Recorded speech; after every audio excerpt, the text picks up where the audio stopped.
Hello you guys, in this video I am going to show you some corrective exercises you can do along with some mobility stretching exercises you can do to help alleviate any kind of low back pain you may have going on. This is Bear in the camera with us. Apparently he's making himself known.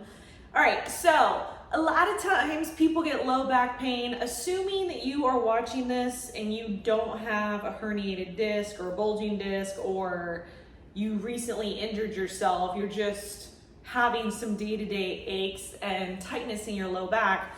One of the main reasons for this and understanding basic anatomy and physiology, anytime we have a muscle that is spasming or tightening or locking out, it is the opposing muscle that needs to be opened up and stretched, and then you need to strengthen the one that's locking out. So what I mean by that, in our society, we are always in this position, this seated position. What happens when you're in the seated position, your hip flexors tighten, so these are your hip flexors, these tighten, and these weaken. So whether you're driving, whether you're watching TV, whether you're in front of a computer working, this is the position that's going on.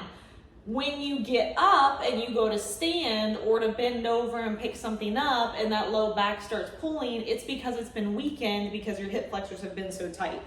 So we're gonna go through a couple different exercises that you can do to not only alleviate some of it, but strengthen the lower back and your glutes, so that hopefully in the long run, you're not really having this issue anymore. So one exercise you can do to really work on this, and one of my favorite ones to have clients do, is a glute bridge.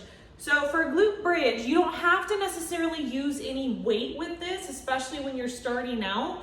You can do it with just your body weight. It's very simple. You're just gonna put your feet flat on the ground. You want your heels kind of close to your butt.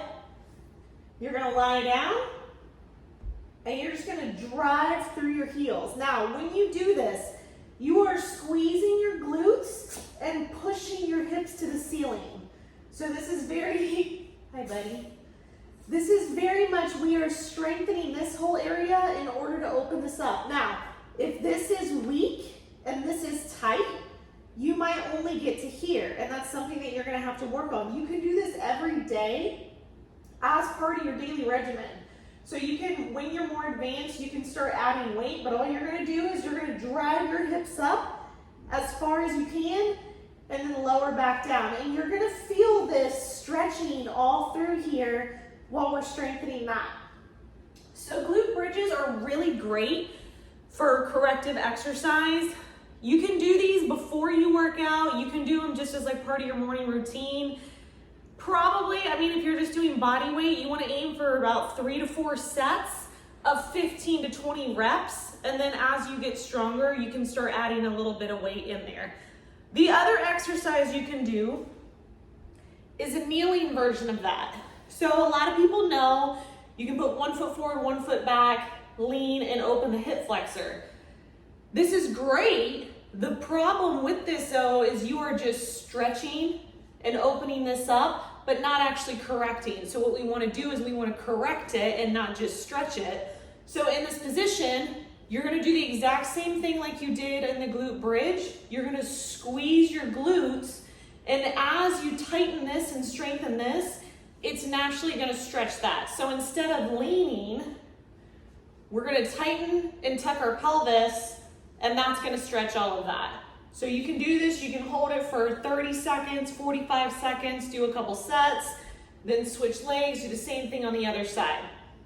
So it's a hip flexor stretch while strengthening the glutes. The third corrective exercise that you can do is the plank.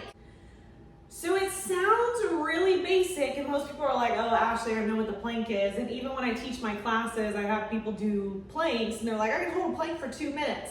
Right, but can you hold a plank for 2 minutes the right way? When you do a plank, you should be crunching your stomach. It's almost like you're pulling your elbows to you. Obviously you're on the floor, so you're not gonna feel that, and squeezing your glutes. So most people do a plank and it looks something like this. So right now, I'm a little high up all the weight is in my elbows and my shoulders and on my toes. What you should be doing is squeezing your glutes, tucking your pelvis, and crunching your stomach. The difference is now I'm engaging my whole core, where when I'm here, all that weight is just in my arms. So if you're here, squeeze your glutes, drive your hips forward. In doing that, crunch your stomach. That is going to be super significant for strengthening those core muscles, strengthening the glutes and low back, and opening all that up. That's the third exercise. Now, for some mobility, foam roller is going to be your best friend. With the analogy that I gave earlier about sitting and how our hip flexors are always getting short, so then short and tightened, so these are getting loose. Foam roller is going to be the number one thing you want to do to loosen this up. So I usually recommend 3 to 4 muscle groups on this. You can start one leg, you're going to roll out the quad. So I'll do it on this side so you can see. I will warn you, if you have never rolled your quad out, it can be super painful. So you're just gonna roll just like this. It's probably gonna be super tender. Typically, if you find a spot that's really tender, that kind of feels like a knot, just sit on that spot for a couple seconds, breathe through it. In breathing through it, you're helping release and open up some blood flow. So you're gonna roll through your quads. You can do, I usually do like 10 up and down on each side, and then I'll switch so that you can switch to the other side. Roll out that quad. Like I said, if you've never done it, it might be super painful. Once you've rolled the quads out, you're also going to want to roll out your sartorius. The sartorius muscle is basically the inner thigh muscle. It's also part of your hamstring, because this muscle comes up, and when this is all tight, connecting to the hip flexor, it's going to pull on that low back. This is super tender, so be careful. There's a few ways you can do this. You can angle the foam roller. You don't have to do it straight up and down. It's harder if you do it that way. So you're gonna angle the foam roller. You're gonna bend your leg. You're gonna put this right around the knee, and you're gonna do the same thing. You're gonna roll in and out. If you find a tender spot, sit on that tender spot. Try not to tense anything. Just breathe, and then roll back and forth on that. So again, you want to do like 8 to 10 rolls, or until you feel it loosen up some. So you're going to do the right side, left side, obviously both sides. The other one that I really like to have people do for trigger point is rolling out this glute medius. So we have the glute maximus, which is the bigger part of the butt. We have the glute medius, which is more of this upper tight part of the butt. That sometimes, when that gets tight, can pull on that low back. So you can cross over one ankle on top of one knee. You're gonna flex your foot to protect your knee, and you're gonna lean on that side, use your arm as a support, and you're just gonna find that little pocket. It's in there. Once you find that little pocket, you're probably gonna have some trigger points. You can just sit on it like I had mentioned before and just breathe through it. You can kind of rock back and forth to try and work it out, but that upper glute gets super tight too and can cause a lot of low back problems. If this is too much for you, if it's too painful, you can just drop this leg down and you can roll out that way. You can roll out your IT bands. I've talked to a lot of people about this. Some people think you shouldn't roll your IT bands because that is the connector for your hips, your knees, and all that. Other people feel like you should. It's totally up to you. Typically what I like to do is I don't roll directly on, so your IT band comes right up the side of your leg. I don't roll directly on the IT band. I kind of roll around the quad up to like the connecting point on that. Those are the main mobility exercises. So you've gotten the corrective exercises, the glute bridges, the flexing, opening the hip flexor, the plank. You've gotten 3 different muscle groups you can roll out with the foam roller.